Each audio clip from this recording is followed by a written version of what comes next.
It's now time for Talkin' Boxing with Billy C.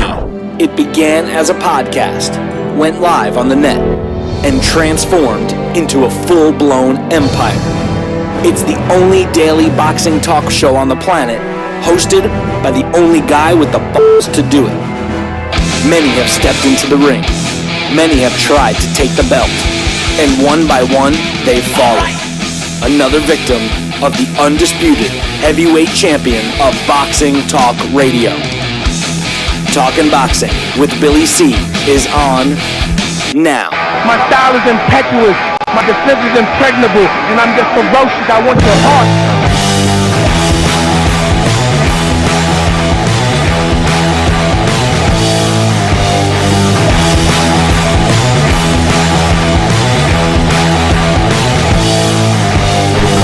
Live from the Billy C Studios in Lake George, New York. I'm Bill Calliger. It's time for the Billy C Show. Good morning, good day, good evening. Whenever you listen, hope you're doing all right. We got a final breakdowns and predictions today for ggg-canelo, the big fight that's taking place on Saturday night. Today's show is being brought to us in part by Sal's Neighborhood Pizzeria and Italian Restaurant, located on beautiful St. Simons Island in Georgia. Check out his website, www.salsneighborhoodpizzeria.com, or give my man a call, 912-268-2328, 912-268-2328. Find out why I go all the way to St. Simons to get a full, authentic Italian meal and pizza. Yeah, that's what I go there for. Check it out, salsneighborhoodpizzeria.com. Today's show is also being brought to us in part by Billy C's Triple G and Canelo post-fight show. That's right. We're going to be doing a live post-fight show as soon as the Triple G Canelo fight is over. When the official announcement is made, approximately 6 minutes after that, tune in right here, wherever you're watching or listening to this show, and we will be doing a live post-fight show. You'll get my thoughts and Sal's thoughts. We're going to have Larry Hazard join us. We're going to open up the phone lines and get your thoughts, so make sure you tune it in right here. And finally, today's show is being brought to us in part by my book. Tom Molyneux, From Bondage to Baddest Man on the Planet, is available right now where all good books are sold. And you can literally get a copy of this book right now by visiting barnesandnoble.com or amazon.com. Hey, looking for a signed copy? Don't worry about it. Don't worry about it. All you got to do is come up to me at a live event, and I usually have copies. If not, hey, you want it right now? Don't worry about it. Go to the website, billycboxing.com, and click on the book. You can't miss it. It's taking up a whole page on the website. So, today, Sal and myself are going to be breaking down the big fight, and we'll also possibly open up the phone lines and get your thoughts on the fight we've been talking about and waiting for a long time. I got some emails to read, and I also have some news, and this is kind of weird. Lucas Brown was offered a fight against Dillian White to fight on the undercard of Anthony Joshua and Kubrat Pulev. Now, that fight is October 28th in Cardiff, Wales, and Lucas Brown's promoter, Ricky Hatton, says, I got an offer from Eddie Hearn, who's from Matchroom Sports. He says, I got an offer from Eddie exactly 7 weeks out from the fight. I know why he does it. He protects his fighters and brings a lot of money to the table late in the day to give his fighters a maximum advantage. I don't think any of White's opponents since Anthony Joshua had a full camp. There's no one better in the business at the minute. There's no one better at the business at the minute at working angles with the fans, social media, and getting the job done. But equally, we are in a position where we must do what's best for our fighter, and we decided not to bow to the pressure. At the end of the day, Eddie blown our minds with the money he offered, but then we had to consider, is it worth the gamble for Lucas to fight effectively without a camp? This was not the case, and it was a long shot for us, so we turned down the fight. Without a camp, 7 weeks before the fight? Joining me right now is my man, Sal Rocky Senecola. And as you can see, we got a video of you, man. You're back. unbelievable. I'll tell you. We're still without power, internet, and water up on the north end of the island where I live. However, I did have electricity come alive at the pizzeria. Not the warehouse, but the pizzeria is up and about with its infrastructure. We just got to clean up everything and get it all ready. But I'm here this morning at the pizzeria and the Italian Ristorante, and I'm ready to go with the show. Well, let me ask you, again, the question I posed to you. Lucas Brown turns down a big money fight. If you recall, Lucas Brown was a world champion, was stripped of his title because he was. They found out that he used performance-enhancing drugs, and he's trying to get back on track here. And they offer him a fight on the undercard of Anthony Joshua, which is a big stage. We were talking about 80,000 people. It's sold out already. And he's got an offer to fight Dillian Whyte, which is a pretty competitive fight. A lot of money. Ricky Hatton made it obvious that there was a lot of money on the table, but he felt that he wasn't going to have a training camp. 7 weeks. They turned it down because they feel that he didn't give him enough time. 7 weeks. That's in case you don't bother taking your socks and shoes off, Sal. That's 1 week less than 2 months. What's your thoughts? Well, I can't tell you right now, but I can tell you what I think about it. No, let me tell you something. And you know what that high-pitched voice means. That's a mistake in my observation. I mean, the guy's trying to market himself, trying to redeem himself, trying to get back into big-time boxing. He's got it served to him on a silver platter. He's got to be in, I guess, walk-around shape. I mean, the guy's not disabled on any way, shape, or means. And if he's clean, then he should be training. He should be running. He should be doing something. And 7 weeks is enough time to get ready for a world-class fight. If you're not in world-class shape in 7 weeks, you're not a world-class fighter. I mean, I'm just saying, this is something that he should be looking at from a standpoint that he was fined and discovered to have used the enhancement drugs, and now he's given an opportunity to be on a world stage, on a world undercard, and against a very competitive fight, yes. But the guy should rise to the occasion and say, hey, this is my redemption time. This is what I'm going to do. I'm going to get in shape, and I'm not going to overtrain because I only have 7 weeks. And I'm going to be ready for this fight. That's what he should do. That's not what he did do. No. Listen, I have 2 rules I've always followed. Now, one is you never turn down a title fight. This isn't a title fight. But Lucas Brown was a champion until they stripped him of his title. And you never turned so you put an asterisk next to that because for Dillian Whyte, a win over Lucas Brown would be good. And for Lucas Brown, a win over Dillian Whyte is good. And you never turned down a big money fight, which this was. I think it's a mistake. To me, it seems like they're a little nervous to fight Dillian Whyte. I hate to say that because in boxing you hope that the fighters themselves are not afraid to fight another fighter, and then you start looking at the political landscape. Does it make sense? Is it worth the risk? Blah blah blah. And it's not like Dillian Whyte is a world beater. I mean, he's a guy on the rise. You would have to assume that Lucas Brown is the more experienced fighter. He's had more fights. I don't know. I disagree with this decision. I think they should have taken this fight. I think they would have had an opportunity to be on the big stage. And the winner of the fight, if Lucas Brown and his team are confident that he can get back on track, then a showdown with Anthony Joshua is a great potential. So I think this was a mistake. The heavyweight division's got some slim pickings right now. And if you're just going to beat up the punching bags, to me, you can't continue to add value in a fighter unless they step up. We have some top fighters in the heavyweight division, and it's about time they start fighting each other, Sal. No, I agree with you, Bill. And you know what? He should have taken a fight. And you know what? I could see in a post-fight interview, even if he loses the fight, he could have said, I did my best. I thought I could beat this guy, but I only had 7 weeks' notice to train for this fight. Yeah, we made fun. We made fun of Billy Joe Saunders when he said, "Oh, if they give me 18 months to train, I'll be ready." 18 months. I mean, come on. But anyway, I think it'd be a freaking flyweight.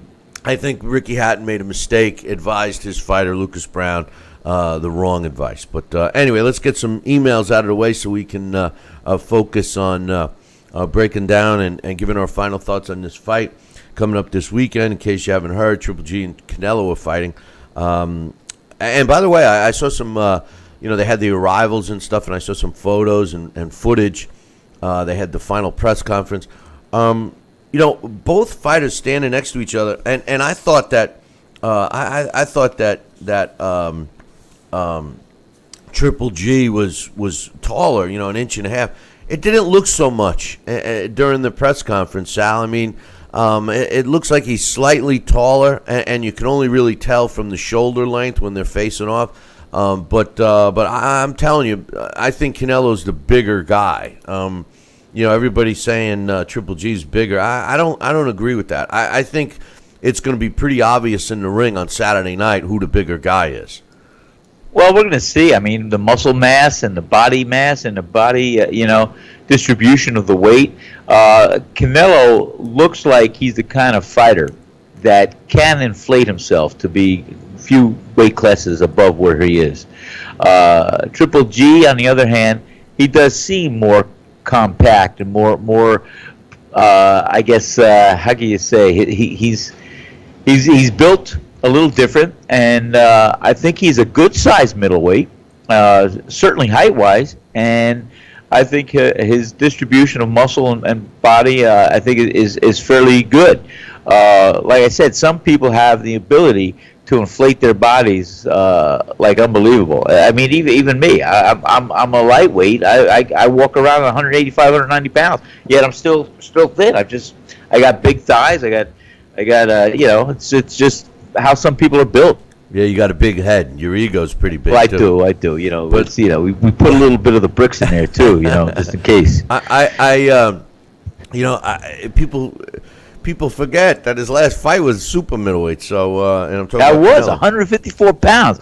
That's last you. Fight. That's you. I'm talking about Canelo. Canelo's last fight was super middleweight. You were super welterweight. Welterweight. It was just a super. That's what caught my attention. Yeah. Super. you stopped listening. Super guy. You stopped listening after that, right? But I'm sorry. I still live in the past. We got. Yeah, I know that. Easy. You make my table shake. We got Jesse.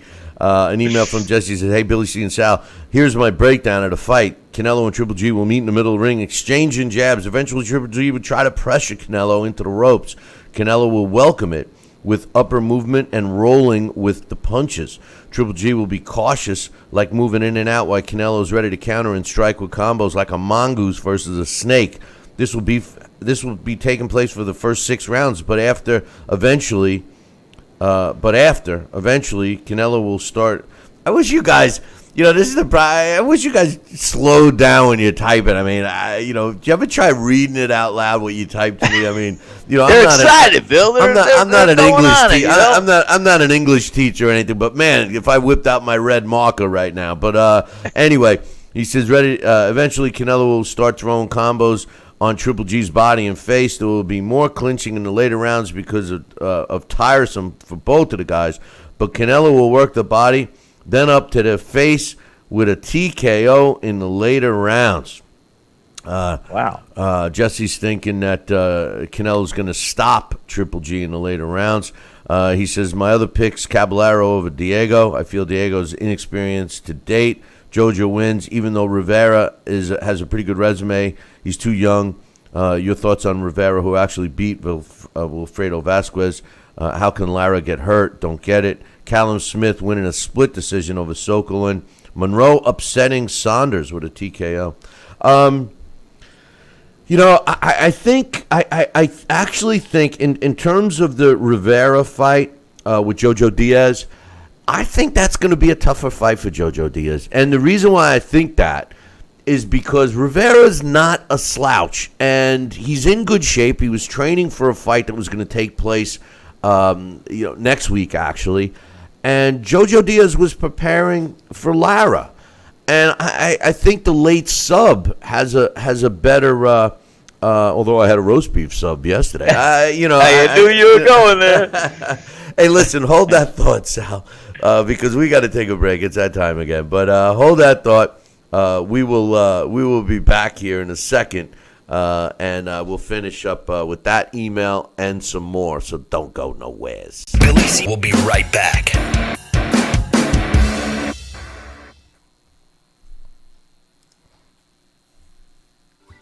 Snacking has never been this exciting. At Graze.com, we combine wholesome ingredients with the flavors we all love to create over 100 exciting snacks, like these. We'd love to send you a Graze sampler box for free.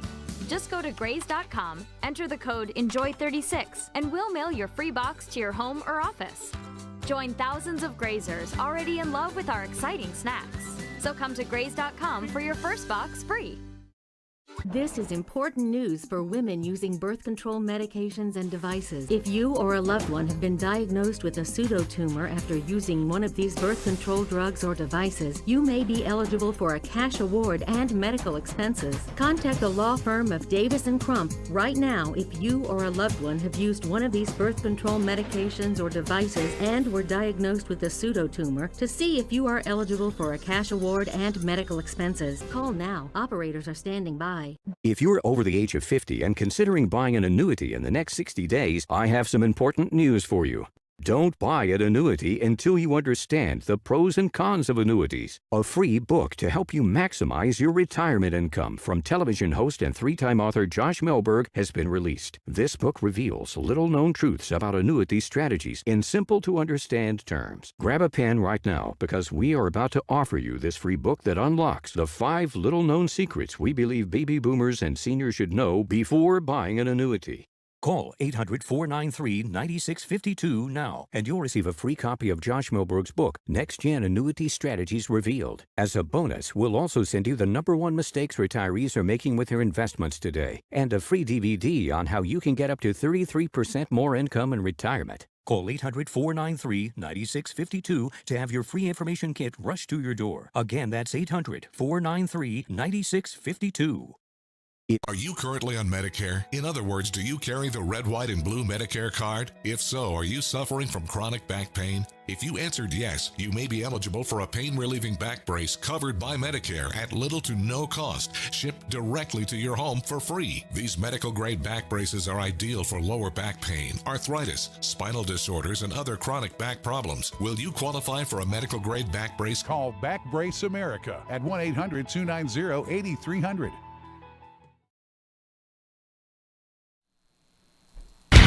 Check out BillyCBoxing.com now, or feel the wrath of the mighty mustache. Oh, that hurts! Why are you doing that to my face? I hate you! That's BillyCBoxing.com. Consider this your warning. Now back to Billy C. Interact with the show at BillyCBoxing.com.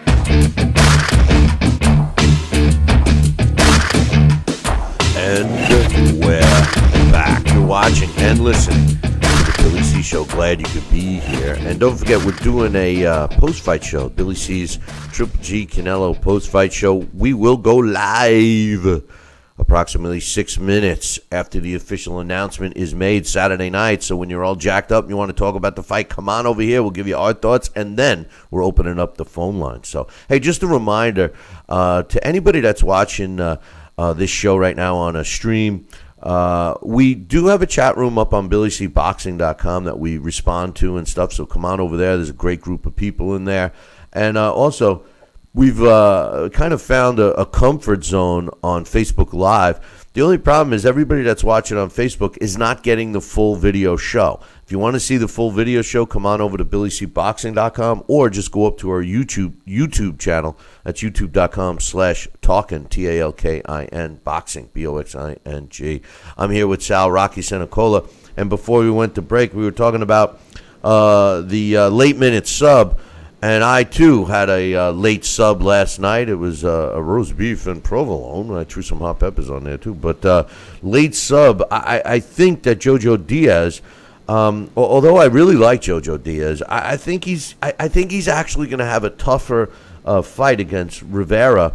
And, I mean, realistically, he's had a week to change gears. Does a fighter who's all of a sudden has to face a different fighter, do they change a game plan at this late of the stage? Do they stick to what they're doing? I mean, what goes through a team's mind when all of a sudden their opponent changed so late in the game? In such a big fight, by the way.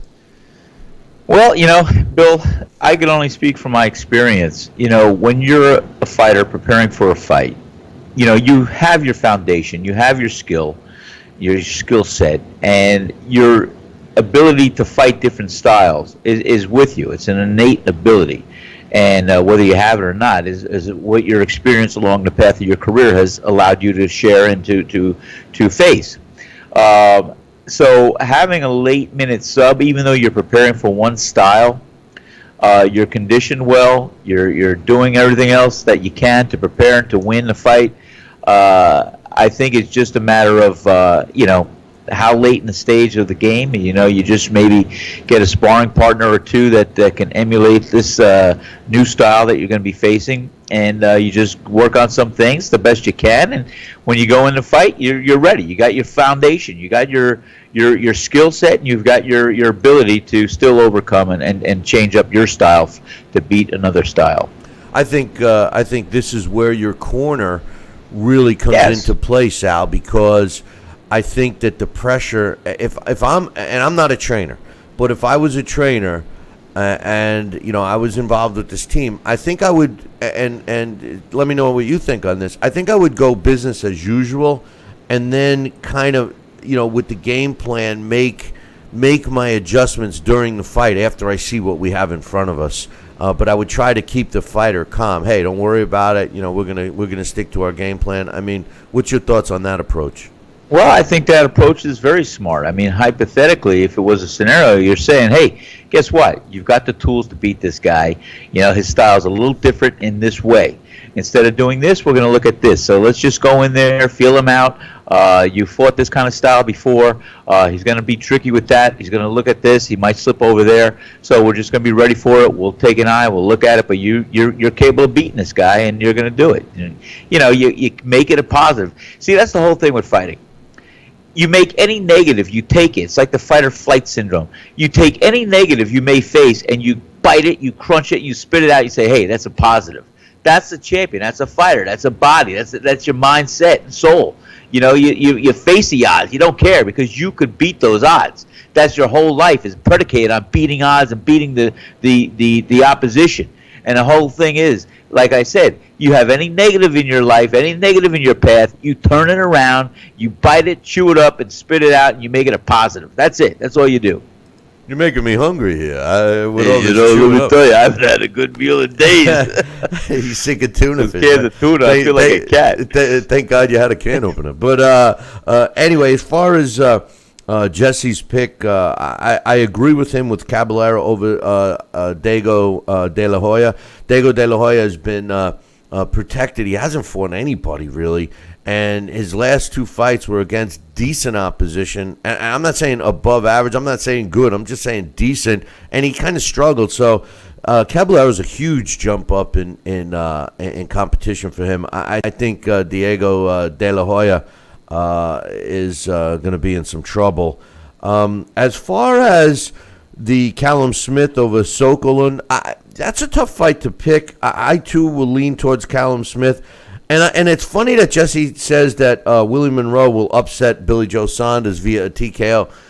I have a feeling Willie Monroe is going to upset Billy Joe Saunders as well. I'm not so sure about a TKO, but maybe he has to win by a stoppage. But I have this feeling that Willie's going to upset him as well. So I'm kind of with Jesse on that. As far as his prediction with Canelo and Triple G, I'm pretty interested. I'm surprised that he thinks that Canelo is going to wear down Triple G. I'll hold my thoughts on that for a little later when I give my official breakdown and prediction. So thanks for the email. Great email. Jesse. We got one more. Got one more email here. And then we're going to take a break. Alex Papali's going to join Sal and myself with his thoughts on the fight. But this one's from my man, Mitch, my main man. He says, Billy, you got us good today. Right when you get mad at Sal and you tell him, I'm tired of you being politically correct, all this BS. It's time to speak the truth, damn it. And Sal starts to talk, and then whatever he says was out. He says the audio cut out, then it cuts back to him, and he begins to say what he was going to say, then it cuts out again. He says, do you remember what he was scared to say bluntly on the air before you told him to say it? Eager minds want to know. It had to do with Canelo's age and Triple G's age, and if Triple G needed a KO or not. Anyway, on a side note, he says it got heated between Monroe Jr. and Saunders. As much as I want Monroe to win, if Triple G wins, I hope Saunders wins too, so that they fight. This is the kind of crap talking that will sell the Triple G fight. He'll play the bad guy role, and G's good boy, of course. G will go to Sanders in home time. I guess Saunders will play the bad guy role. Triple G the good guy. Triple G will go to Saunders home time to fight him. Be a great fight on the road, hostile territory, etc. Triple G with 36 years old facing another guy in his prime. All odds against the old man. I'd love it, and I'd even pay for it. Billy Joe Saunders, whoever wins that fight between Canelo and Triple G, they got to make the Billy Joe Saunders fight. I just think that the problem with Billy Joe Saunders is that he outprices himself. And, it's the same thing that's going to happen with Joseph Parker. And if Anthony Joshua and Deontay Wilder unify all those titles, these guys with the final belt, I think they overprice them. I still stand to my opinion, Sal, that when a fighter gets to a certain level, public-wise, et cetera, they don't need the belts. And I think that, what becomes more important is for the guy that's holding the last belt to step up and fight. I think he gains more to do that than hold out for the money. What's your thoughts? Yes and no, Bill. The belts still signify a champion, and they're still credible on that level for the fans and the average fans' ability to follow them and to think that this guy is who he is or who he says he is with the championship belt. But when you look at the experience, you look at a fighter and what he's accomplished and where he is in his career being on top, yeah, I see that, you can still hold the credible reputation. And the fans, if you have the fans that adore you and everything else, and they're going to follow you, belt or no belt, they're going to pay to watch you. And I think it depends. It's really predicated on the fighter, his persona, and his ability to draw his fans to any event that he can follow and hold and fight. Well, again, you trying to be too politically correct. You said the same thing on both sides. The bottom line is I can see both sides. Yeah, but you have admitted to me many times that there's too many freaking belts. I mean, too many belts. There's too many belts. It is. So when you have too many belts, the value of the belts go down. So my point is simple. If there's a guy and he's got one belt, and you have another fighter that's like a great example is Triple G against Canelo. We all look at Triple G as the world middleweight champion, but yet, the promotional group, specifically De La Hoya, they're trying to promote Alvarez as the linear champion because he beat Sergio Martinez, as the Ring Magazine champion because he's got the ring belt. And they're trying to make it like he's a champion too. And yes, he was a champion in other weight classes, including the middleweight division, but he's not the champion going into the fight. And it's the same thing with the WBO. If Billy Joe Saunders wins, he shouldn't be holding out for money. If he wants to prove he's the best, fight the guy. If not, Triple G doesn't need Billy Joe Saunders. No, he does not. And you know what? You're going to have to give Billy Joe Saunders 18 months to prepare for that fight. This is true. But even if Canelo wins, whoever wins the fight, they don't need Saunders. Billy Joe Saunders is small potatoes compared to these two guys. And if that's the end result and everything else, yes, you are absolutely right. a belt in a picture between Billy Joe Saunders, Canelo Alvarez, and Triple G, it has no relevance or no bearing. You know why? Because Triple G and Canelo Alvarez, as far as I'm concerned, are the two best in that weight class right now. That are, and we're going to see the two best fighting each other this Saturday. So it's great. And there doesn't need to be a belt to have the drawing power. Billy Joe Saunders is irrelevant in this whole situation. Yeah. He really is. He happens to have a belt. I have a couple of belts too. You even got a belt. You know, I know. You know, so I mean, come on. Hey, listen, we're going to take a short break. When we come back, we are scheduled to have Alex Papali, and Alex has already got me pissed off. He's already agreeing that Canelo Alvarez is the linear middleweight champ. Come on, Alex. Billy C will be right back. If you're over the age of 50 and considering buying an annuity in the next 60 days, I have some important news for you.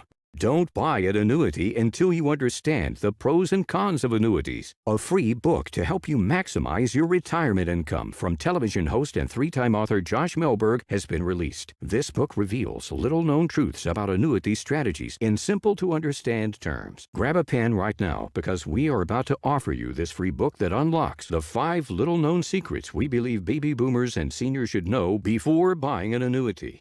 Call 800-493-9652 now, and you'll receive a free copy of Josh Melberg's book, Next Gen Annuity Strategies Revealed. As a bonus, we'll also send you the #1 mistakes retirees are making with their investments today, and a free DVD on how you can get up to 33% more income in retirement. Call 800-493-9652 to have your free information kit rushed to your door. Again, that's 800-493-9652. This is important news for women using birth control medications and devices. If you or a loved one have been diagnosed with a pseudotumor after using one of these birth control drugs or devices, you may be eligible for a cash award and medical expenses. Contact the law firm of Davis & Crump right now if you or a loved one have used one of these birth control medications or devices and were diagnosed with a pseudotumor to see if you are eligible for a cash award and medical expenses. Call now. Operators are standing by. Listen to this important message. If you owe money to the IRS, you will want to hear this. Penalties and interest compound daily on your back taxes, putting you under a mountain of debt. Tax 10,000 has years of experience connecting people with tax resolution specialists. Working through the IRS Fresh Start program, they will handle all the necessary forms, and if you qualify, you may end up saving thousands of dollars. Call Tax 10,000 at 800-773-4604. Are you currently on Medicare? In other words, do you carry the red, white, and blue Medicare card? If so, are you suffering from chronic back pain? If you answered yes, you may be eligible for a pain-relieving back brace covered by Medicare at little to no cost, shipped directly to your home for free. These medical-grade back braces are ideal for lower back pain, arthritis, spinal disorders, and other chronic back problems. Will you qualify for a medical-grade back brace? Call Back Brace America at 1-800-290-8300.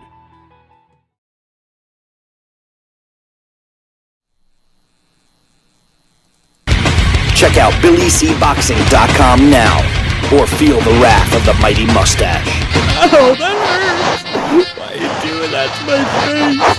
I hate you. That's BillyCBoxing.com. Consider this your warning. Now back to Billy C. Interact with the show at BillyCBoxing.com.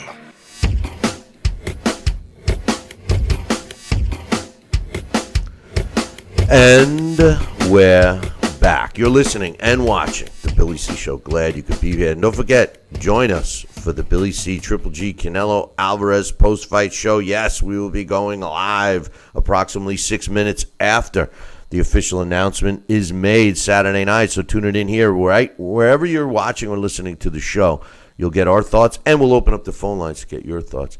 Joining us right now, and man, What a bromance going on. I'm sitting here watching these two guys. Sal's scanning his restaurant for Alex, and they're throwing kisses at each other. And Alex already got the bad end of the deal with me right now with the linear champion BS. I mean, come on, man. Alex, can we really give him credit? I mean, come on. That linear championship, it meant so much a while ago, but how can it possibly mean anything today? Well, I think that it's one of the few things that we have to cling to that's, a connection to history. And we had that pleasure at the Hall of Fame a couple of times to shake the hand of the man who fought the great John L. Sullivan. That's right. Boxing is cool about that, where it has those connections. And the linear title, of course, connects you to previous generations, previous title holders through combat. That's the best way. And yeah, it's been certainly sullied by Golden Boy's behavior, by picking fights and avoiding Triple G. But I'm looking forward to this weekend because we will. No matter what happens, we will be able to say this is the undisputed middleweight champion, as well as the linear middleweight champion. Well, I don't know, Sal. After we were looking through the contracts, I wonder if Oscar De La Hoya and Canelo are actually putting the linear championship on the line. They might not even be having that on the line. They might say, "Hey, this fight's for every title but that linear one because we want to hold on to that." I mean. The linear champion, I mean, what do you think, Sal? The linear championship meant something a long time ago, but the way it's divided now, and technically, the undisputed champion, we can't even really say because Saunders, just before we went to break, Saunders has actually got a belt. I mean, that's my whole point about these belts. Well, you know what, Bill? And here's what blows my mind. I mean, I think the linear championship belt became apparent in the late 80s. I don't know. I could be wrong. I had no idea what it stood for, what it was. To this day, I really don't know what the linear championship belt means. I mean, like I said, I'm a simple guy based on your merits. If you're a fighter, there should be one championship, one world championship belt. If you want a United States or a country belt, there should be another one. Hey, Sal, I don't mean to interrupt you, but why don't you ask the guy that keeps going past the window and stuff with his pack? He's getting more camera time. The lawn service is here from at my place. What's wrong with you guys? I'm ready to go in the all these people are getting here camera time on here. I mean, give me a break with all the camera time. You got lawn guys, camera time. You got guys behind you with camera time. I mean, all this crap, man. I don't get it with all the camera time. Everybody's got camera time on this show. I don't know, man. It's pretty funny. Anyway, too many belts, linear titles. I don't know, man. I don't know. But so, Alex, let's hear it, man. What's your official prediction? How's this fight going to go? Who's going to win? How? Why? All that stuff. I'm very excited for this matchup. I think that in terms of like other previous matchups where you have similar guys going at each other, I kind of can't help but think of maybe De La Hoya Mosley, the first one, and Trinidad Vargas. Now, both those, that was welterweight and 154. So this is 160. The fireworks are going to be more. Both these guys have, knockout power. Both of them have withering body punching ability. I was ringside for when Triple G took out Matthew Macklin with a shot to the liver. And that was a scary one-punch body shot. Since then, Canelo's body punching has just increased. He's taken guys out with one punch at 154. I think that 2 years ago, like I was saying yesterday, 2 years ago, this was a much easier fight for Golovkin.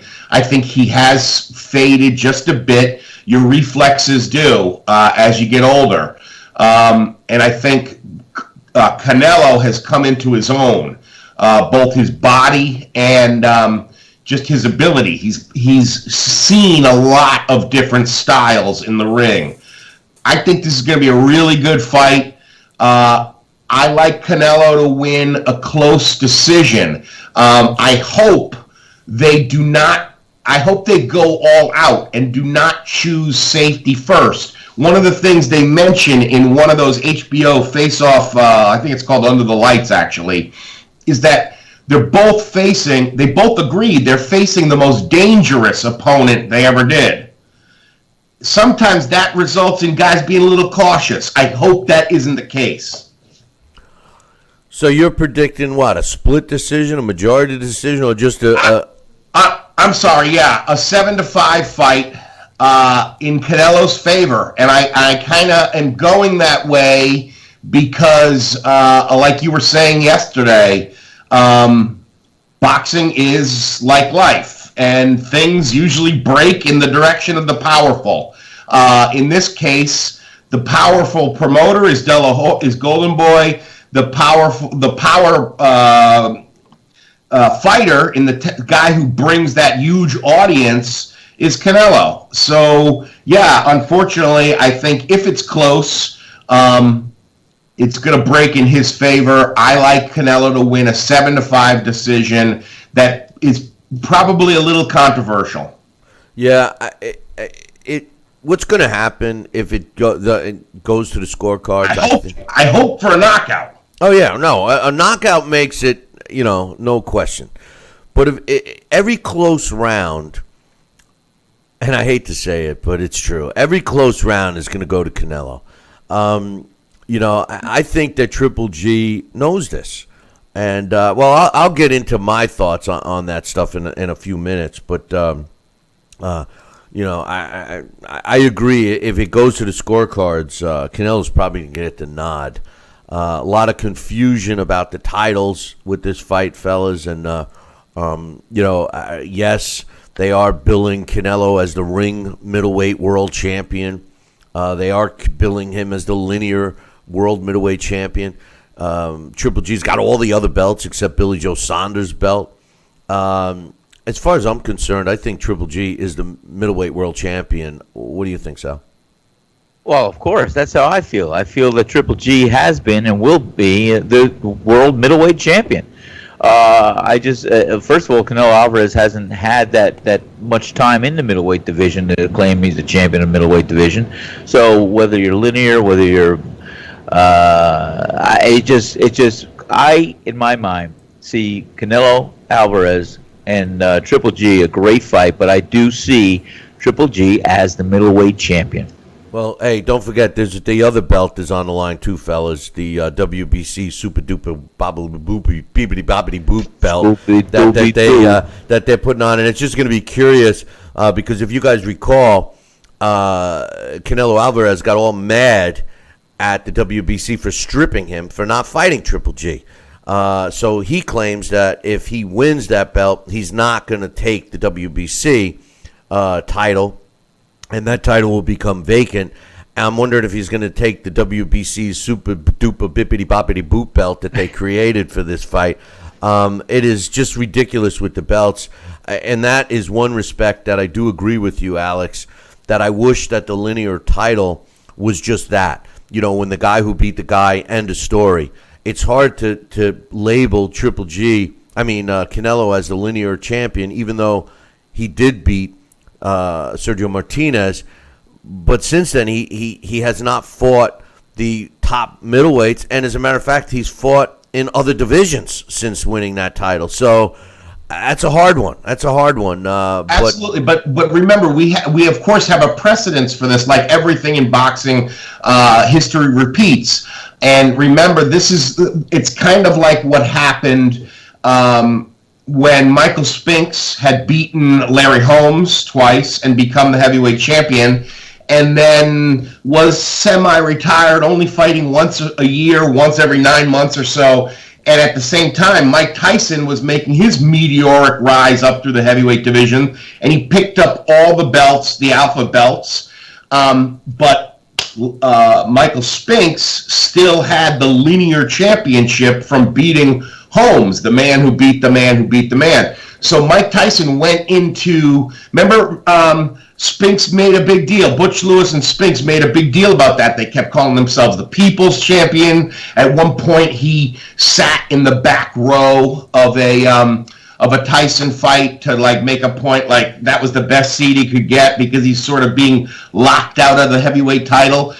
Of course, like in boxing promotion, everything is wrapped up in people put their own spin on it and lie about it and stuff. And like I said, what Canelo has done with it since winning it from Cotto has sort of sullied it a bit.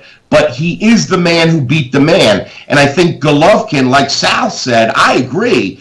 Golovkin is the guy who is more the people's champion in this case because he's beaten all the top middleweights. Canelo has been taking this sort of champion's option to sort of handpick who he wants to fight, move up and down in weight, catch weights, all that kind of stuff. So that's what this is not cool about, is that we'll at least get an undisputed middleweight champion at the end of this, hopefully. But if, like I'm saying, is correct, it might be a little disputed because there'll be people on both sides shouting that they think their guy won. I think one of the factors, remember, Triple G throws a lot of punches.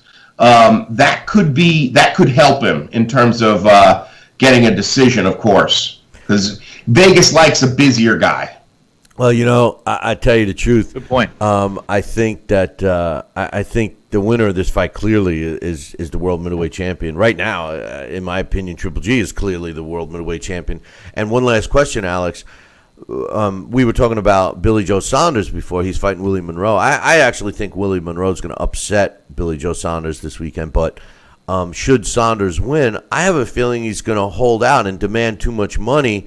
And my question to Sal was, does it matter? I mean, is he foolish to do that? I don't think that belt means anything for the landscape of the middleweight division, except for Billy Joe Saunders to say he's a champion. I mean, for all intent and purposes, the winner of this fight is going to be regarded as the world middleweight champion. And just like I regard Triple G as the world middleweight champion right now, I think it's more advantageous for Billy Joe Saunders to come in realistically and fight the winner of this. What's your thoughts?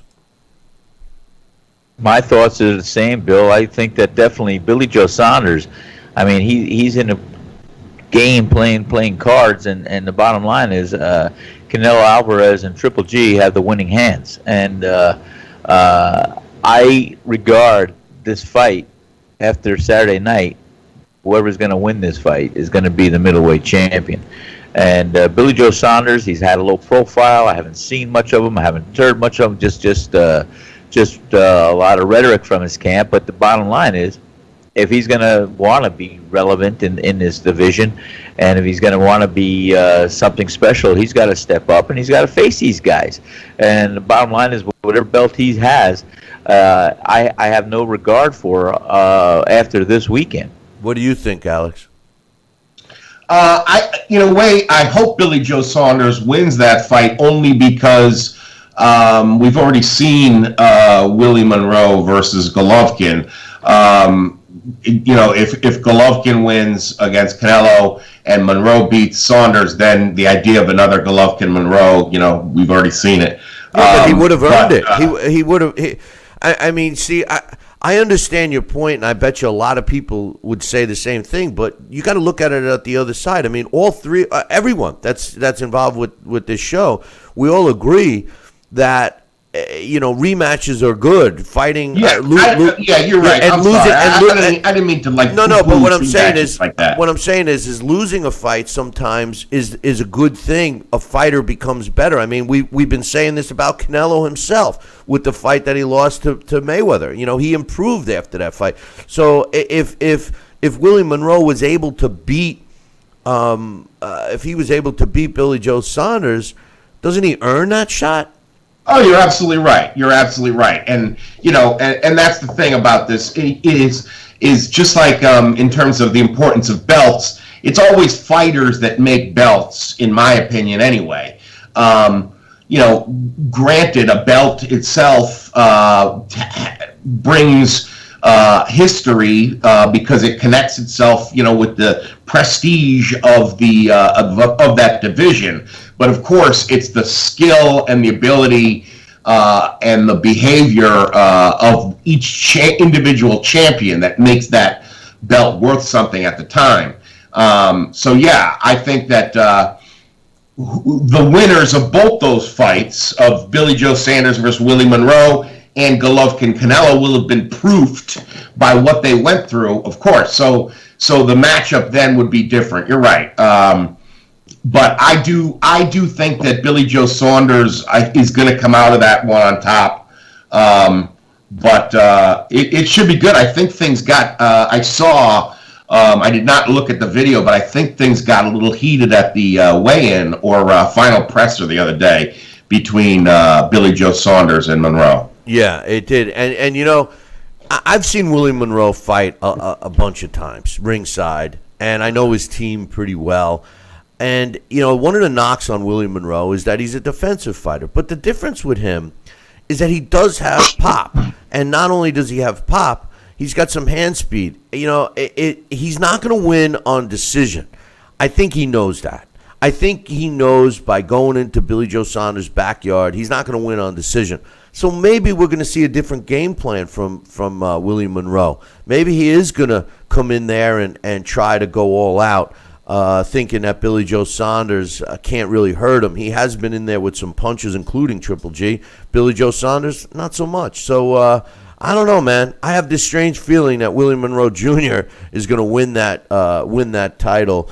Then he's going to probably fight a defense somewhere, not the winner of Canelo Triple G, and then maybe have a showdown. I don't know. That's just my thoughts. But anyway, Alex, I appreciate you taking some time and stopping by. We're going to be looking forward to you fight night, man. We know you're going to come on and give us your scorecard, and hopefully there won't be a trail of tears from Connecticut here to Lake George with the decision. But I have a feeling it's not going to the cards. I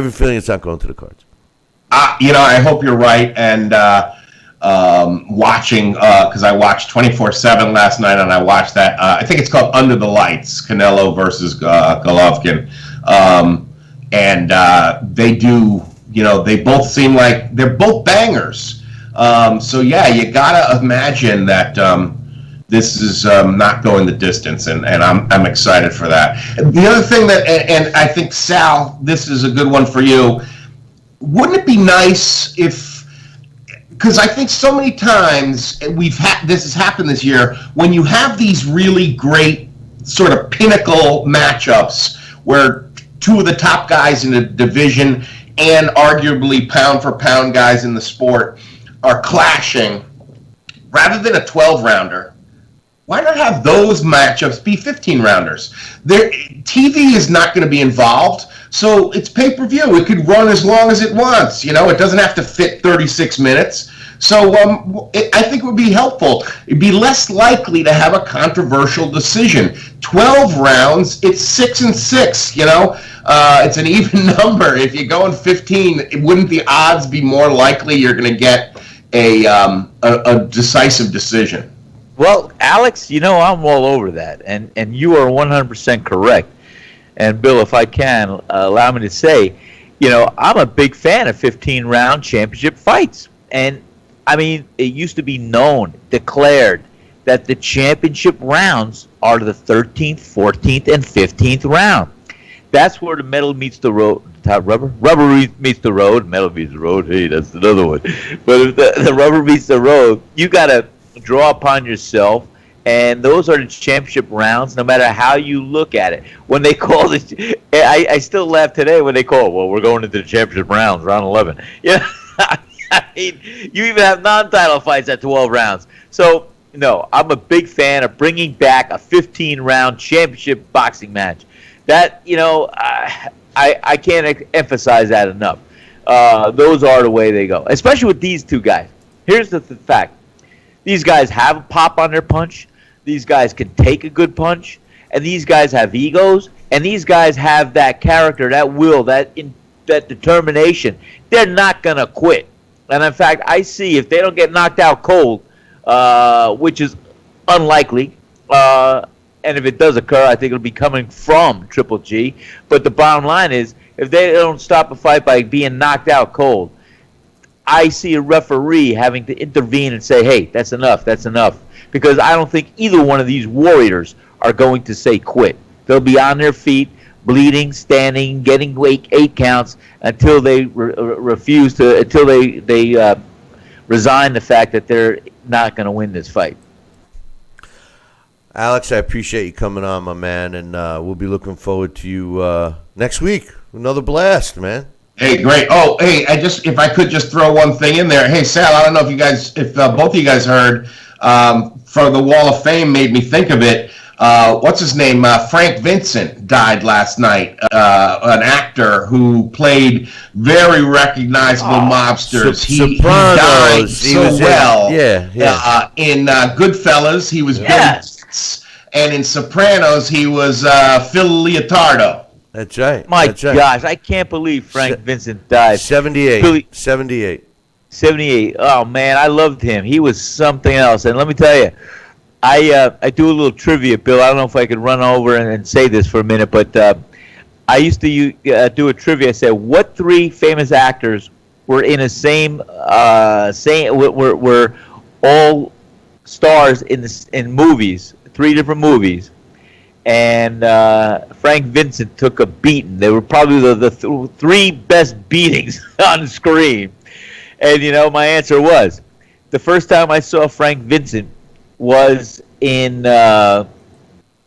Goodfellas, where he was Salvi, the guy that got no, he was Billy Bats. He was Billy Bats. Yeah. Billy Bats. He was Billy Bats. Go home and get your shine box. Go home and get your shine box. He played such a great. And you know who was with Vincent in that movie was my good friend and great guy from Little Italy, Cha-Cha Johnny, who has a restaurant down there. He passed away, unfortunately, but Cha-Cha, those of you from Little Italy and fighters, he used to manage, I think, Tony Danza, good friends with Bobby Ches, myself, and he was just a great, great guy. He did a great job with a lot of roles in movies, and he was one of the guys at the bar with Frank Vincent there while he was throwing those threats and saying, hey, go home and get your shine box. Classic.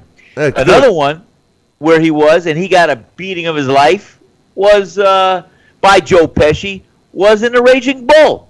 I think that was the first time I saw him. He was Salvi in The Raging Bull. He got his head, remember, caught at the car door, the taxi cab. They kept banging his head. At least we turned it back to the sport of boxing. I appreciate it. We did. And then the last time those 3 were together was in the movie Casino, when Joe Pesci finally got his with a bat from Billy Bats, known as the guy that did it.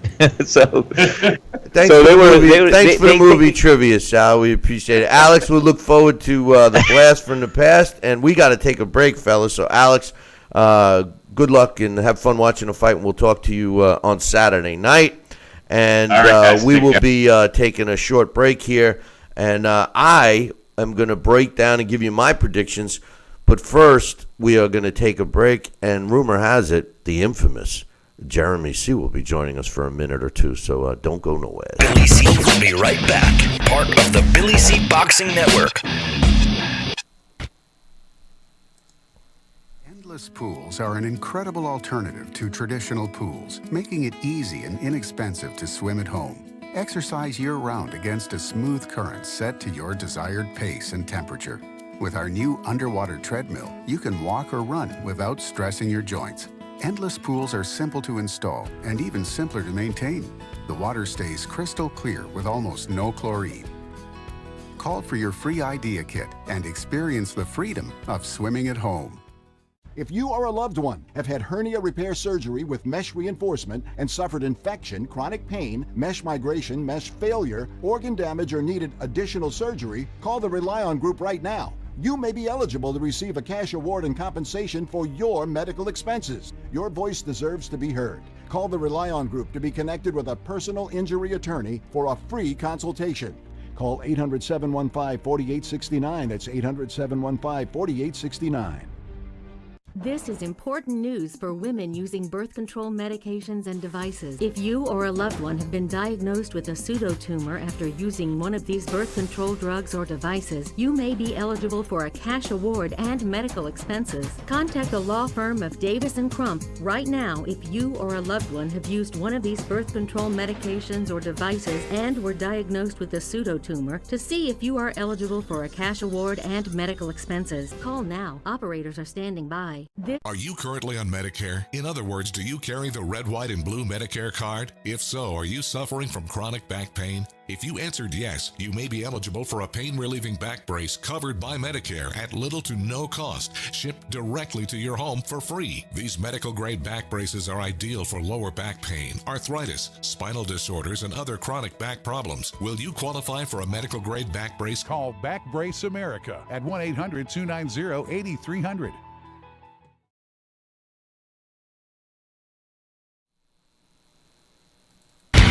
Check out BillyCBoxing.com now, or feel the wrath of the mighty mustache.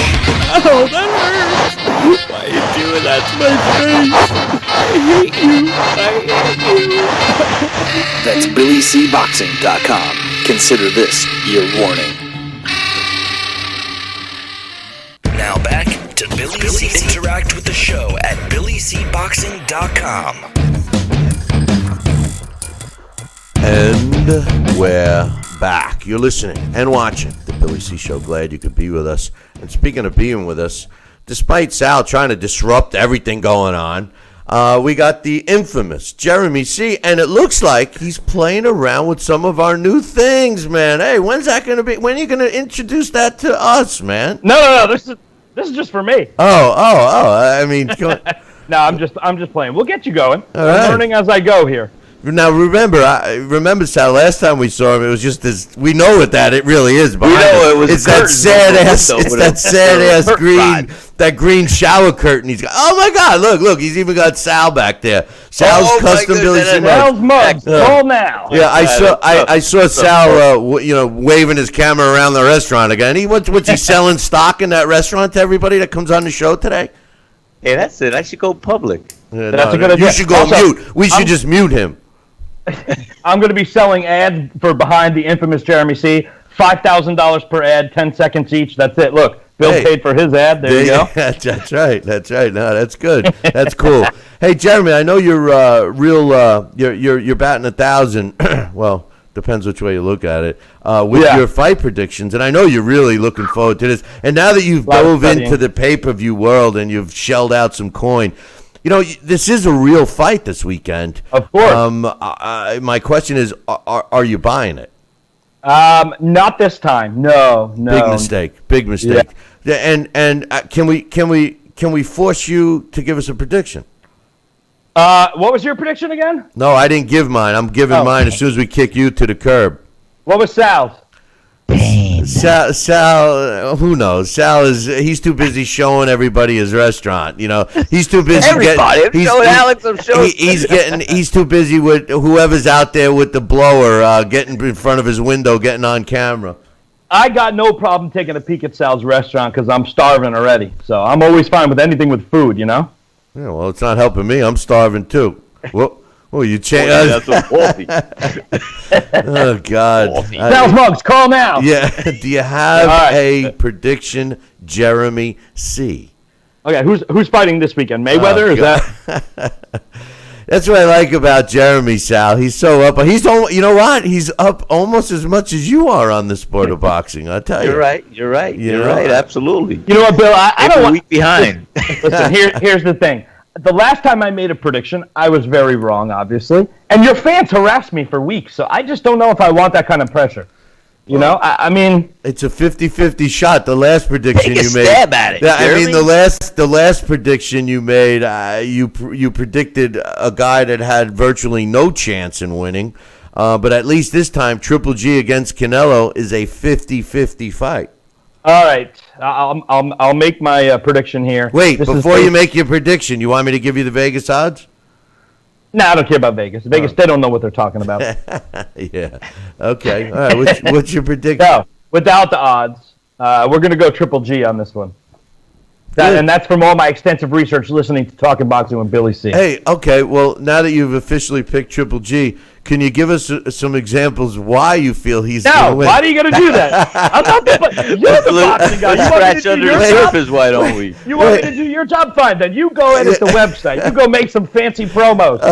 Okay. All right. I just was thinking maybe you had some reason. I thought with all this... I thought we were going to do some fart jokes. That's what we usually do when I'm on, you know? Oh, boy, here we go. I thought we just got knocked down a notch. I thought maybe you did a little research, I thought maybe Sal was holding up predictions for you, I was too busy working on the green screen. I see that. No, it looks good. It looks good though. It looks good. Look at the gloves. They kind of look like testicles, don't they? And you seem to be all dressed up today too. What do you got to go somewhere? No, you know what it is? Listen, here's the great thing about it. The fans, they don't realize. Or is that a green screen too? Or are you actually in your feety pajamas? It's a big shirt. Here's the great thing about being on Talking Boxing with Billy C, live from coast to coast.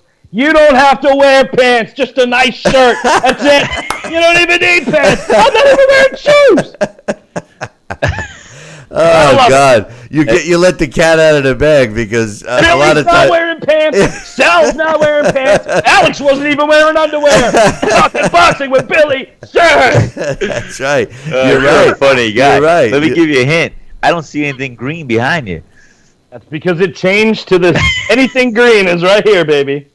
Yeah, he was telling me, Sal, that he was experimenting with it. He says, "Hey, I almost went on live the other day, but I was green." Yeah. Every once in a while, if the light catches my forehead just right, you can see right through it. That's not working enough. I see the green. Yeah. Oh God. Jeremy, you let the cat out of the bag, man. Pants. Now everyone Monday knows through Friday. that Pants. you don't have to. You don't have to. Even when I wear a jacket, I'm wearing a nice jacket, nice shirt. Who knows what's under? Who knows what's below this table? That's it. Oh, hold on. I got to change another light bulb. Hold on here. Oh, there we go. Easy. Sit on my head. Get out of here. God. Sorry about your coffee mug. You almost knocked it out of my hand. I'm tearing down the fourth wall. Oh, jeez.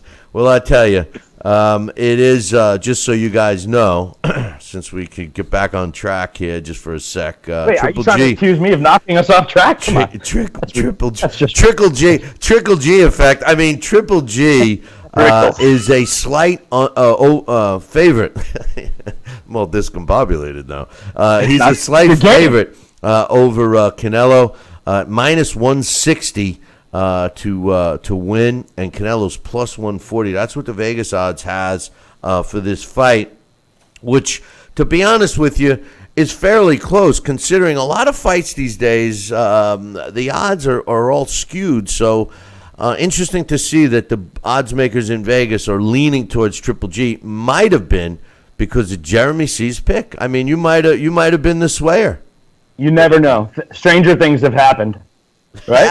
Alex is in the chat room saying, "Can you do weather for us too?" At that point, yeah, just give me a week, Alex. Come on. Don't expect miracles, Hey, we still got him working on our revisited video, so please stop giving Jeremy other jobs to do, so he kicks ours to the curb. Exactly. Hurricanes out of it. Yeah, but I can do the Billy C weather. It's going to take a while because we're coast to coast. So I mean, no, we don't need the weather. Forget what Alex. Since when does maybe Alex we'll do have a Billy C weather channel? Since when does that another channel? No, listen. Let's focus on this one. Hey, you know what? We are going to introduce a segment that Jeremy's going to do, and it is going to be unusual things in the sport of boxing. And Jeremy's actually psyched for that. Tell us a little about that, Jer. Yeah, we're going to be taking boxing related stories, but they're not so much about the fights because, let's face it, I don't know anything. But we're going to kind of just dive into some of the more like entertainment-y kind of TMZ type stories about your favorite fighters. That's all I got, Bill.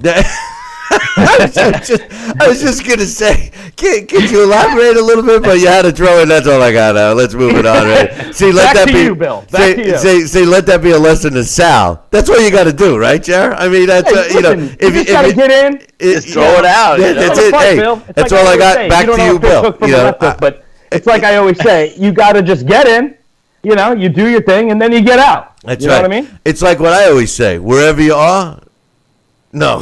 See, that's Sal says it so many times. Sal screws it up so many times. Everybody knows that. Sal screws it up so many times that I just screwed it up. No, wherever you go, there you are. Yeah. That's it. I just did this one on the fly. It's going to look a little funny, but there you go. Oh, yeah. My God. You want to play? That's Oscar De La Hoya. Hey, it's Oscar. So, that I cannot picture Oscar. When I picture Oscar De La Hoya, you guys ruined my image forever. I picture him in those fishnet stockings and that little thing. It ruined my whole image of Oscar. I'm scorned for life. I'll never see him mano a mano anymore. Jeremy has that effect on people. They meet him. He shows them some stuff, and they become scarred for life. They're scarred for life, and they never come on the show or work with Billy. Yeah, well, we are. Hey, you know what? We might be bucking that trend. Nobody with De La Hoya, but. We might be bucking that trend, but let me know who that's with, Bill. No, that's okay. That's okay, Jar. But people we're already saying it sounds like a cool segment, and sounds like a cool. You're giving an uppercut. Look at it. I don't know. You know, our ratings go up, Sal, and then Jeremy comes on, and all kinds of things. Why do you keep inviting me on, then? Because you come on and go, I want to come on. What do you mean? Inviting you? Is that what you call that? You went in the chat. You said you want to come on. I said, sure. I got no pants on. Let's do this. Wait a minute. Wasn't before the thing Jeremy C. reporting for duty? Isn't it? That just means I'm here. Oh, okay. All right. That's it. All right, I got it. Okay, yeah. Hey, say hello to the bad guy. I'm the bad guy. Say hello to the bad guy. I mean, come on. But hey, Jerry, all seriousness, that looks real good. The green screen. Can't wait till we have it. Sal, just so you know, Jeremy's been working on that for our Boxing Revisited, so we can have I shouldn't even be saying it. Jeremy's been working on that, Sal, so me and you could be wherever we want and make all the viewers think we're someplace important, so sort of like what they do on ESPN. So we're happy about that. Hey, you know what? With the unlimited budget that Jeremy C has tossed into the ring here, it's great. It's great. Good stuff. He treats me like it's like when Floyd was, making it rain all over McGregor. That's what Bill does every week. Money just shows up. FedEx. He FedExes cash right to my house. That's me. That's me. It might be Monopoly money, but I do throw it at him. Yeah. I keep telling you, Jeremy, save those orange ones. They're going to be worth something someday. Yeah. I'll tell you. Yeah. I'll tell you. I'm hoping to buy Park Place pretty soon. Hey, that reminds me. You still owe me for those 9 hotels you got stumbled across, So, anyway. Hey, Jeremy, I appreciate you coming on, my man, and we'll be talking to you soon. No problem. All Sounds right, good. Have a good one, guys. Take care.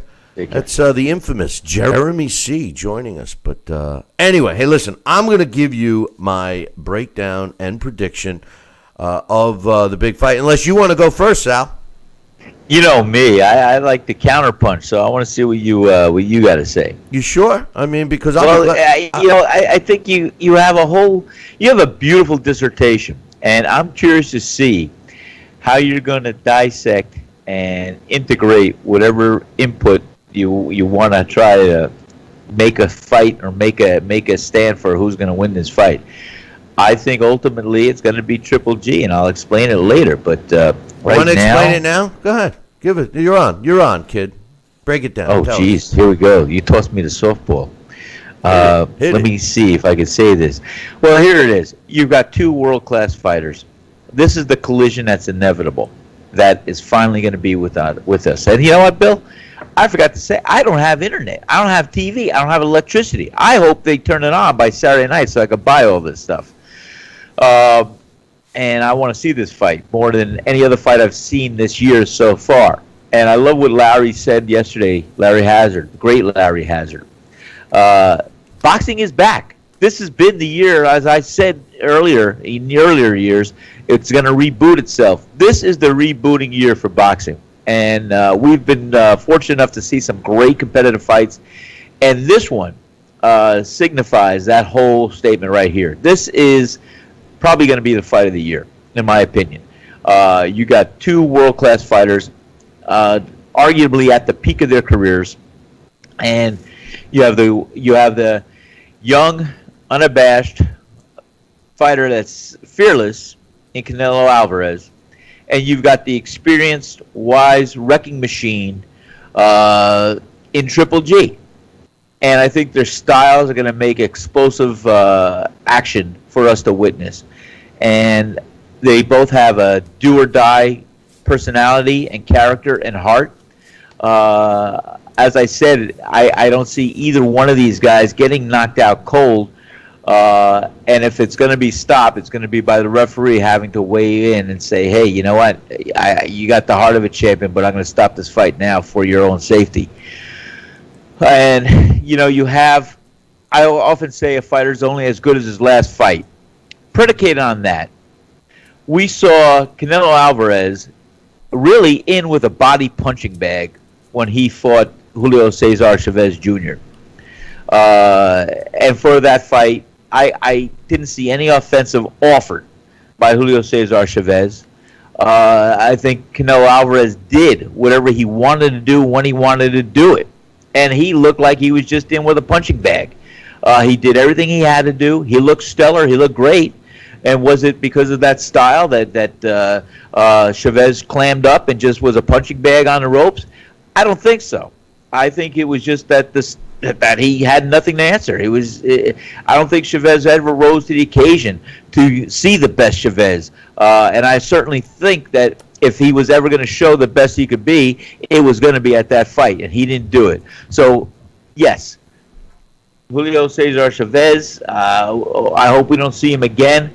But Canelo Alvarez, he looked fabulous that fight because he was in with a punching bag that offered no offensive. That's why he looked so great. Now, Triple G's last fight against Jacobs, I think he did a great job. I think it was a tough fight. I think it was a grueling fight for him. I think he was in with a bigger guy, a puncher, and a guy that could sustain a good amount of punishment. I think Daniel Jacobs offered a lot of facets for Triple G to negotiate and have to change up his style to be effective enough to win. He's been in these kind of grueling fights. Even with Kell Brook, he was just a heavy-handed fighter that, he cracked the guy's orbital bone. I mean, what I see in this fight is greatness out of both fighters and not any kind of give-up, do-or-die situation. These guys are going to last, and these guys are going to win both in their character and pursuit to want to be the champion.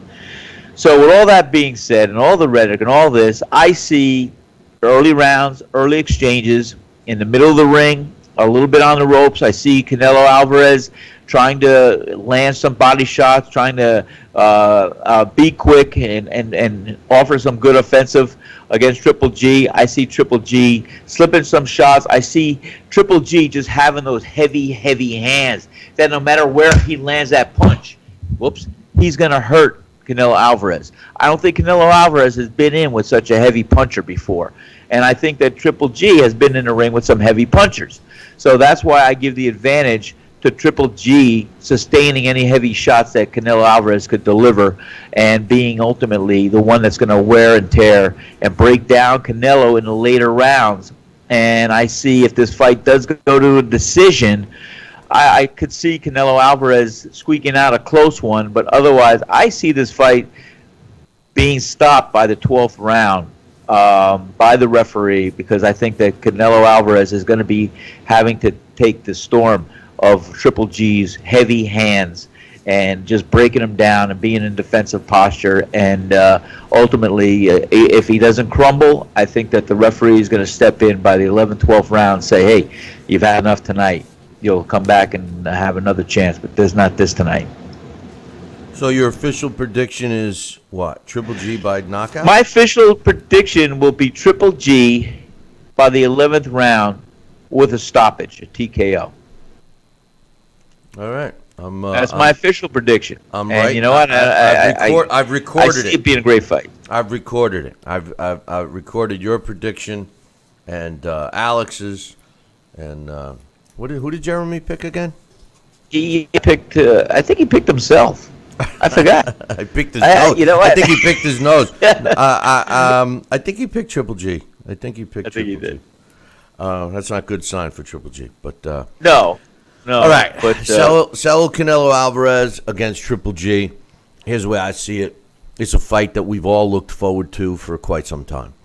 Saul Canelo Alvarez being billed as the linear middleweight champion of the world and also currently the Ring Magazine champion of the world, which is the same. Some interesting things about Saul Canelo Alvarez. We talked about amateur record. Canelo Alvarez, like Sal said earlier in the week, a lot of Mexican fighters have a limited amateur record, and then they pretty much learn on the job as a professional, and that's exactly what Saul Canelo Alvarez did.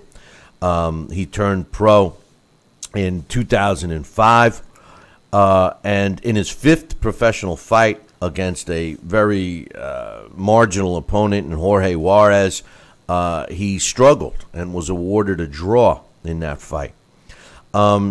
5 years into his career, he fought the first, what I call, above-average opponent. And that was Lovemore Nadeau, even though Nadeau had seen better days as his two fights after that, Ryan Rhodes and Matthew Hatton. But of his 51 professional fights, I feel that he's had 11 fights against tough opposition. Lovemore Nadeau, Shane Mosley, Austin Trout, Floyd Mayweather, Alfredo Angulo, Erslandy Lara, James Kirkland, Miguel Cotto, Amir Khan, Liam Smith, and Julio Cesar Chavez Jr. And I say those last two reluctantly, but I want to give him credit, even though you could make an argument. You could substitute. I mean, Josito Lopez is a quality fighter, but he was came in fighting a much bigger guy. Saul Canelo Alvarez is a textbook fighter. If you look at a picture of a textbook stance, you very well may see Canelo Alvarez there. He's very textbook. He's been trained well. He delivers his punches correctly with his whole body in them. His loss to Floyd Mayweather, I feel he learned from that fight, and he kind of changed his style. His promoter changed their outlook on how they wanted to move Canelo. They became a safety first. But Canelo, deep down, is a true Mexican warrior fighter, like Sal said. This is a guy that fights with his heart. He wants to prove his best, that he's the best, just like the old school fighters have, by proving it in the ring. The business side, he has reluctantly, in my opinion, put that in the hands of Oscar De La Hoya. And he has let Oscar De La Hoya drive that bus. And so far, it's been a very successful route in terms of financial gain, et cetera, and publicity and notoriety. When I look at Saul Canelo Alvarez, he's a vicious body puncher. He's 8 years younger than Triple G. On the books, he's a 1.5 inch shorter at 5'9". All of a sudden, they're trying to say he's even shorter than that. He does have a half-inch reach advantage over Triple G. He's fought 14 more fights with a quantity of 51. And believe it or not, even though he's 8 years younger, he's had 181 more rounds than Triple G with a 67% knockout ratio. Like I said, I feel he's fought 11 top-notch fighters, and he's got a record of 10-1, losing only to Floyd Mayweather. He turned pro in 2005, actually 1 year earlier than Triple G. The thing about Canelo Alvarez is he's fought mostly at junior middleweight and welterweight even. He has moved up to middleweight, although all of his middleweight fights were at catchweight, if you recall, 155 pounds. And then he passed by Triple G and fought at super middleweight to fight Julio Cesar Chavez Jr. and went the distance with him. The thing about Canelo Alvarez is if you're in front of him, he can destroy you. The knock on him is that he seems to have tired in the later rounds, although in his last fight he tried to prove a point that he didn't tire and refused to tire, as he wouldn't sit down between rounds against Julio Cesar Chavez Jr. And showed that maybe he has corrected that in camp, so we'll see on Saturday night if he does run out of gas. He did not run out of gas against Julio Cesar Chavez Jr., but you could make the argument that in most of his previous fights, he did seem to slow down in those middle rounds, rejuvenate himself, and then come on in the later rounds. I've said this many, many times. The one weakness that Canelo has, and his strengths are he's got a good jab, he's got decent hand speed, he's strong, he's got a good chin, he works the body, he's got good leg movement, he's got good head movement. All those things positive. But the one negative thing that I see is that when he attempts to throw punches on the move, he lands with no authority. Only great fighters that are movement-oriented fighters can land punches, effective punches, on the move. Canelo seems to not been able to do that. As a matter of fact, he has a habit of needing to plant both of his feet and stand in front of his opponent before he can inflict damage. And that's what he's done up until this point. I haven't seen him not be able to inflict damage on his opponents without, basically planting his feet and being in front. Now, when you take a look at Triple G, he's currently the world champion, in my opinion. He holds the IBF, the IBO, the WBC, and WBA belts. The only belt that he does not have, well, I guess the only two belts he doesn't have is the WBO title and the Ring Magazine title. Like I said earlier, he's 8 years older than Canelo. However, he's got 14 less fights and 181 rounds less at 35 years old. He had a much more extensive amateur career fighting world-class fighters. But in my opinion, he too has fought, 10. Canelo has fought 11, but Triple G has fought 10 better than average upper-level fighters. And beginning with Kasim Uma in 2011, also 5 years after he turned pro. Kasim Uma, you can make an argument, wasn't a top-level fighter, but he wasn't the best at that time, but I give Triple G credit for him. I also give him credit for beating Proska, Gabe Rosado, Matthew Macklin, Curtis Stevens, Daniel Geale, Martin Murray, David Lemieux, Kell Brook, and in his last fight, Daniel Jacobs. So I think that the level of opposition that these guys have fought, with the exception of Floyd Mayweather against Canelo, has all been pretty equal. With that said, Triple G, in my opinion, is the best ring general that the sport of boxing has seen in the last 20 years. I have never seen a fighter that's able to cut off the ring like Triple G does and anticipate where his opponent is going to be like Triple G does and kind of heads him off at the pass. He totally controls the fight. Now, in the past, we've seen him do some stupid things, like let his opponents throw punches at him and stuff like that. He seemingly can take a punch, but the one thing that I did notice in the Daniel Jacobs fight is that he seemed to be bothered by some solid body shots that Danny Jacobs landed. It's going to be a critical thing when he steps in the ring against Canelo Alvarez. But I think the telltale here is the weakness. If you want to call getting hit in the body a weakness for Triple G, so be it. If you want to call a weakness for Triple G with fighters who have movement, we saw, even though they both lost, even though all three of them lost, Daniel Jacobs, Kell Brook, and even Willie Monroe all exercised movement in the ring against Triple G and had some success before Triple G broke them down and won. And Daniel Jacobs, the only one of the three names that survived without being stopped. So, the two weaknesses that Triple G has, fighting fighters with movement and possibly shots to the body. With all of that said, I think the weakness that's going to come into play the most is the one I've been saying all along with Saul Canelo Alvarez. His weakness of needing to stand in front of his opponent, plant his feet, and let his hands go. This is perfect for Triple G. Triple G needs a fighter to do that so he himself can unleash his arsenal of punches. How do I see this fight going? Well, I see this fight being one of those memorable fights that we're going to be talking about for a very, very long time. I think it's going to be a classic, And I think the people are going to be screaming for a rematch regardless of who wins this fight. I personally think that this fight may not even have any feeling out rounds. Maybe a little bit of the first round, but I think that this fight is going to go into war mode very quickly. It's a fight that Triple G has wanted, and it's a fight that Canelo Alvarez needs. So I think the implications for this fight are humongous.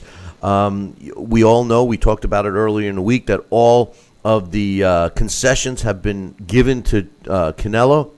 I think that's a motivational tool for Triple G, even though I honestly don't think either one of these guys need motivation. But if you're going to motivate somebody, I think the motivation is more for Triple G. Yes, he's older. Yes, he's baby. He had a baby daughter just born. You could say that he slowed down a bit, all these things. But at the end of the day, this fight is going to start off with a bang. It might start off 1 minute or even 2 minutes of the first round, a little feeling out. But the first round is going to conclude action-packed, as will the rest of the fight while it continues. My official prediction on this fight is I think Triple G is going to win the fight. I would have said that Triple G was going to win the fight easily if you asked me the question a year and a half ago. I had a real hard time picking the winner of this fight because I truly believe that it's a 50-50 fight.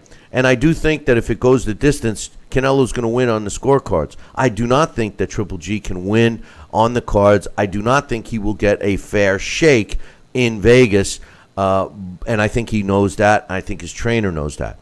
I am predicting that Triple G is going to win this fight by stoppage, whether it's a TKO or an all-out knockout. I think that Canelo Alvarez will be in there with a guy that he has never seen the power of Triple G. And this is the fight that Triple G has waited for. And I don't care if he's slowed down. I don't care that he's 35. He's going to rise up for this fight. I'm predicting Triple G by stoppage. That's it, Sal. I think we're in for a big fight. That's all I could say.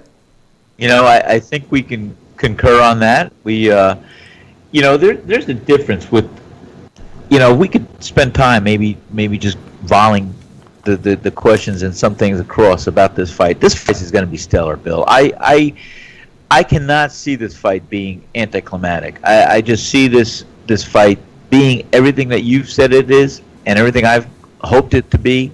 And I think it's going to be a tremendous fight. And the age difference. I started to say before we got cut off yesterday with the ins and outs, and one of the fans of the show emailed the same thing. Age comes into play on both levels for both fighters. You have in an older fighter, you have the experience, you have the kind of mentality mindset. I've arrived. I know what to expect. I have the ability to and the experience behind me to make the decisions of what I got to do here to win.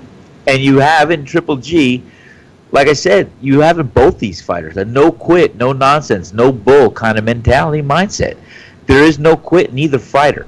And that's why it's going to be a stoppage by the referee. But with the older mindset, I think you have the maturity level that he's going to figure this out. He's going to be more cool, calm, and collective. He's got that controlled rage where he knows he's going to be in the fight that he's been waiting for. And in the young, unabashed mindset of a 20-something-year-old, you've got fearlessness. You've got nothing's ever going to defeat me, stop me mentality and mindset. And, that sometimes could be somewhat naive. It sometimes could be somewhat fulfilled as far as, hey, this is me. This is who I am. So both fighters are going to use what they have and that what their innate ability will allow, both those things going for them. That's how I see it with the age difference. The big difference, as you suggested, is a heavy-handed fighter. A fighter could be a hard puncher or could punch hard. But with the Canelo Alvarez, I don't think he's felt the kind of heavy hands that Triple G is going to lay upon him. And it doesn't have to be on the chin. It doesn't have to be necessarily on the body. It could be on the shoulders. It could be on the biceps. It could be anywhere else. These heavy hands that Triple G has, are going to be a devastating blow. And I think the first time he lands a heavy-handed punch on Canelo Alvarez, Canelo's going to say, wow, okay, this is the power I've heard about. I don't think he's going to clam up and say, oh, my gosh, what am I in with? No, he's going to learn how to deal with it on the spot, and he's going to try to avoid it. But I think that those heavy hands, like we were saying, of Triple G are going to wear down, break, and make this fight a Triple G victory. And I want to comment, because another thing I want to make, and I agree with you, I also think when he gets, when Triple G lands a heavy shot, and if he does stun Canelo, I think Canelo's, persona is going to be to try to mano a mano. I think instead of trying to recoup, I think he's going to try to come back and maybe make a mistake. Like, if he's not 100%, if a punch hurts him, he's going to try to come back and say, oh, that didn't hurt me, and try to come back and attack Triple G when he's not 100%, and that might be the downfall for him too, Sal. So I think that feeling of a thudding punch might do more damage than just the punch. It might do some damage from a mental aspect as well. Well, see, and you just relayed exactly what I was saying between the mindset of a young, unabashed fighter and a more experienced, settled, arrived, kind of calm with himself kind of fighter. And Canelo Alvarez, like I said, either one of these fighters, fight or flight, they're going to take the negative and make it a positive. So as you suggested, I could see that. I could see Canelo Alvarez taking on a big shot and wanting to say, hey, forget about it. You didn't hurt me. Let me show you. And then, boom, setting himself up. That's the mindset of a young warrior who hasn't been popped or hasn't been hit the way that he's going to be hit. And like I said, Bill, we know what heavy hands could do. I mean, you look at the heavy hands of Roberto Duran, the heavy hands of Aaron Pryor, the heavy hands. These guys are heavy hands. I shook hands with both these fighters. I had good hand-sized hands as a lightweight. They were heavyweight hands. I saw clubs on these guys. And same thing with Joe Frazier. I shook his hand. It was like shaking a catcher's mitt. These guys, that's a heavy-handed fighter. And they use their body, their torque, their whole thing behind that punch. And I just feel that Canelo Alvarez has not been hit by the force of what Triple G is going to offer him Saturday night. And he's gonna question it. And as you suggested, yeah, he's got that young warrior mindset. You didn't hurt me, and he may leave himself open at that time. Either way, it's gonna be a great fight. They're asking me what round. I think this fight will end round 10 or less. Round 10 or less. Triple G coming out the victor, and Canelo's gonna cry for a rematch, and Triple G is gonna give it to him. And then what happens after that, I don't know. But I had said the other day, I would love a trilogy here. Triple G wins, then Canelo comes back and wins, and then they have a trilogy. My only issue is, one of the main. First of all, I love both fighters, but one of the reasons I want Triple G to win is to finally get this guy the credit he deserves. For some reason, yes. It's clear that other fighters have avoided him. Risk versus reward, the danger factor, et cetera, et cetera. And then also some of the fans, specifically Floyd Mayweather fans, who won't or refuse to give Triple G any credit. And I think by beating Canelo Alvarez, you're going to have to give him credit, whether you like him or not. And the other thing it's going to do is give him some maneuverability in terms of contract negotiation. All of a sudden, he's going to be the driver's seat. And, he deserves that. I think he's paid the price and he's paid his dues. And I hope he's using all of that. Listen, my favorite story in boxing, an essay written by Jack London. And it's one of the things that really got me hooked on the sport at a young age. I think in 6th grade or something, I read this essay called A Piece of Steak. And basically, and if anybody ever wants a copy of it, let me know, because I have it in Word format. I'll be glad to send it to you. Just drop me an email. But the bottom line of this story is youth versus age. And when you have age and you have the experience and you know what you want to do and et cetera, you learned from, the ground up. There comes a point in your career where all that experience, which is so helpful and important and valuable, goes out the window when you're in there with a young fighter that can overcome deficiencies in their game because of youth. And that is one thing that Canelo has going for him. If it's true that Triple G has lost a step, if it's true that 35-year-old versus a 27-year-old is going to make a big difference in the ring, it's going to come into focus on Saturday night. Abel Sanchez, the trainer of Triple G, made a great point. He said, look at it this way, and I mentioned it when I broke down the fight, 181 rounds less. Triple G has been in fights where he's destroyed his opponents, knocked them out. No wear and tear on his body is the way they look at it. He's still 35, but from a boxing perspective, not as much wear and tear on his body as they feel Canelo has on his, which is interesting. And the fact that Canelo really dehydrates so much. This is another aspect of why I'm picking Triple G. Canelo Alvarez has one of those bodies, like a lot of Mexican fighters do, that they're able to dry out and make weight and then rehydrate and gain 15 or even 20 pounds by fight night. If they get on the scale, I would not be surprised if Canelo Alvarez is the bigger man weight-wise on fight night. But I also think that takes a toll on your body. The question is going to be, which takes more of a toll on your body? The 35-year age or the torturous rigmarole that you've put your body through like Canelo Alvarez has by drying out, fighting more often, or at least having more rounds under his belt, more fights, etc.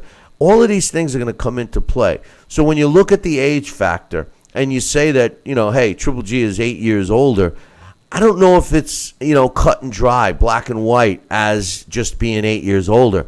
I think the fact that Canelo has tortured himself to make weight, not that he hasn't been able to make weight, but just that his body's able to dehydrate that much to make weight, I think that takes its toll. He might be a guy that's 27 years old, but his body may be more aged than 27 because of the pressure that he puts on his body. So a lot of interesting factors, Sal, and it's all going to equal one thing: a great fight on Saturday night. And I'm just glad it's almost here, my man. Well, you make some great points, Bill, and I'd be surprised if Canelo Alvarez is under 170 pounds by fight night. I think he'll probably be over that. I think Triple G will be probably between 160 and 166, and which I think is fair to say, because he always keeps in shape, and that's his comfortable weight. So you made some great observations there, and you got the young, unabashed champion in Canelo Alvarez, and you got the wise, older, experienced champion in Triple G, and to say that Triple G is at the twilight of his career, I think he's got about 3 good wars in him left, including this one. I'm not one to judge or say, but I think he's done it all, he's proved it all, and with that, when I say has wars left, I mean that's mentally getting up for the fight and finding the opponents and everything else. Canelo Alvarez, I see he's got another 10, 15 fights in his future.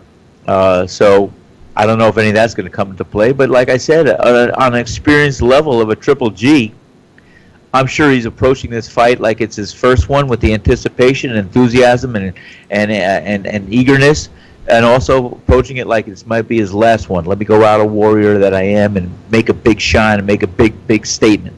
So, I think that's where the maturity level on a 35, 36-year-old may come to be advantageous for him. But it's going to be a war. I'm telling you, this fight, Bill, we are going to be blessed to see. I'm so excited. Well, I highly recommend that everybody out there buy the fight. It's definitely going to be worth it, and it will be a fight that we'll be talking about for some time. Don't forget, programming note, we will not be doing a live show tomorrow, but we are doing the Billy C, Triple G, Canelo Alvarez post-fight show. Make sure you tune it in right here, wherever you're watching or listening to the show, approximately 6 minutes after the official announcement is made on Saturday night. I will give you my thoughts of the fight. Sal will give you his. We're going to have Larry Hazard on. I'm sure Dax Khan and Alex will call in. And then we'll open up the phone lines, and we'll want to hear from you. So it'll be a late night for all of us, but we'll be here for you. So make sure you tune in there. So listen, until you guys tune in Saturday, and you know the channel, and you know the bat time, we'll be waiting for you. So until then, ciao, baby.